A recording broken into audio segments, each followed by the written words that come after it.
What's up? Dan Blewett here. In today's video, we're going to talk about how to be hurt. Number one, obviously, I'm not advocating for you to get hurt, but the idea of how you're supposed to conduct yourself and what you're supposed to do when you're hurt is something that's, I think, kind of unknown in the sports world. I think it's common sense. I think you could probably figure it out if you really thought about it, but it does, I think, sometimes take a reminder. So I've been hurt a lot. I had Tommy John twice. I had partial elbow tears of my UCL 2 different times in addition to those full tears. So I spent a lot of my time in my career on the bench.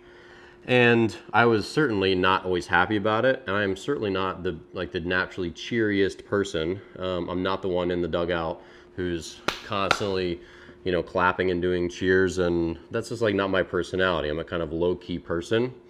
But there are a couple jobs that you have when you're injured, and I think it's important to touch on that because everyone, especially if you're a baseball pitcher, is going to be on the bench at some point with an injury. It's like a 100% injury risk sport. It's just too stressful on your arm. It's just a lot of innings on your knees if you're playing shortstop or whatever. For you not to come down with some injury at some point, maybe you just get hit in the face or hit in the jaw with a pitch and you're out for a month. Lots of stuff can happen in baseball. So when you're injured, when you're on the bench, here is what's expected of you. So, number one, you're expected to put in the work every day to get back on the field. And that seems obvious, but it's not obvious to everyone. You're not expected just to wait it out and, all right, doctor says I have 4 to 6 weeks to rest. Well, 4 to 6 weeks to rest means that maybe your elbow's healing or your ankle's healing or your knee's healing, but the rest of your body that's capable of doing stuff needs to do stuff. So for me, recovering from elbow injuries, I was still running in the outfield in pregame and pro ball. I was still doing as much arm care as I could possibly do. I was still lifting weights. Basically, when I was at the field, anything I could possibly do to make myself better, whether it was flexibility, conditioning, strength training, whatever, I was expected to do that and do it well. Be focused on it and be professional about it because I had to show to my teammates and my coaches that I cared about not only returning, but returning in excellent shape so I could hit the ground running as soon as I was back. Again, that seems commonsensical, but it's not always obvious to everyone, especially for young kids who've never been through it before. Everyone's going to have their first injury at some point, and so this video is kind of a way to help you understand what the expectations are when you get there. Hopefully you don't get there, but it's probably going to be something at some point.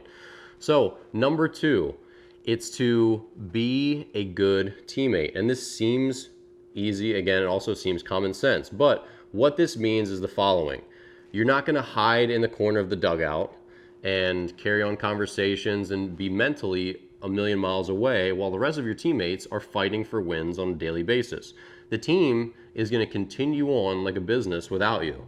That's one of the hard parts about being injured. You feel like they don't even remember, they don't even care. You're sort of in your own Dan land while the rest of the team just keeps doing their thing. They're all having fun out in the sun playing baseball. And that is what's really tough about it being injured mentally. And that's true. But they are waiting for you to come back onto the field. And they are hoping that you're still engaged and part of the whole unit that wants to win games. I know that when I was healthy, it did not feel good to walk in the dugout after I had a good inning or we had a good game and see the couple injured guys in the corner of the dugout just not paying attention, just doing their own thing. It makes us feel like it's us and then it's them, and then they'll rejoin the team when they're healthy again. And that's not really fair to any of us. And so you have to put on your bravest face when you're injured, and you have to go out there and still be on the dugout rail, and you should be looking over and cheering for your teammates or just being engaged. Again, I'm not a big cheerer. I'm not like, hey, every inning of every pitch of every inning that I'm in it.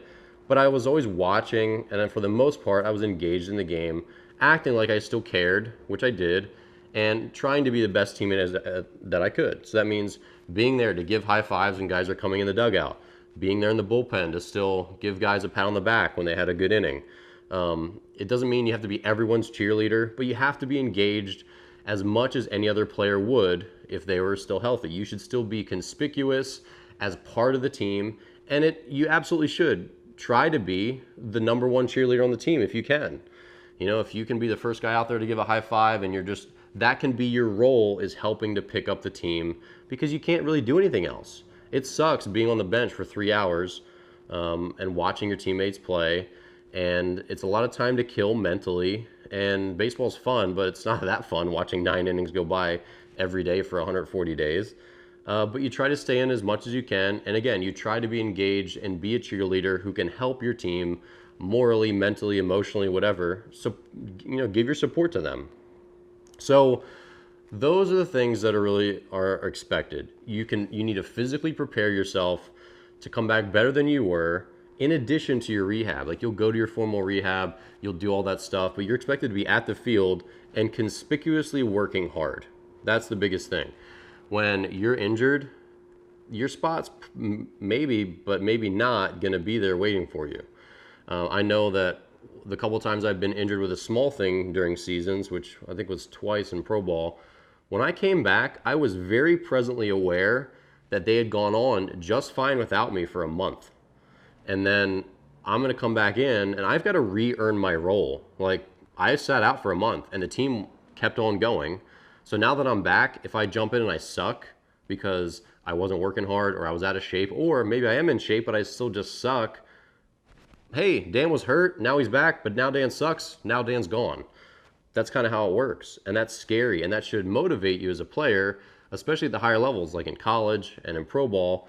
If you're hurt, you become an afterthought, and you've got to make yourself a forethought again. You've got to make yourself, hey, I'm back, and you're glad that I'm back. Look how well I'm playing because I worked hard, I'm in shape, I was ready to go. And there's always going to be a couple games where it takes, to get broken back in, to see live pitching again or to face live hitters again. But you need to jump back in there and make an impression right away because, again, the team got along okay without you. So that's important. And lastly, the thing to remember is when you can't do much, the goal is just to be as helpful as you can. So that means helpful mentally and emotionally to your teammates. So be there for them, cheer for them, do your workouts, and also help carry buckets, help clean up more after a BP.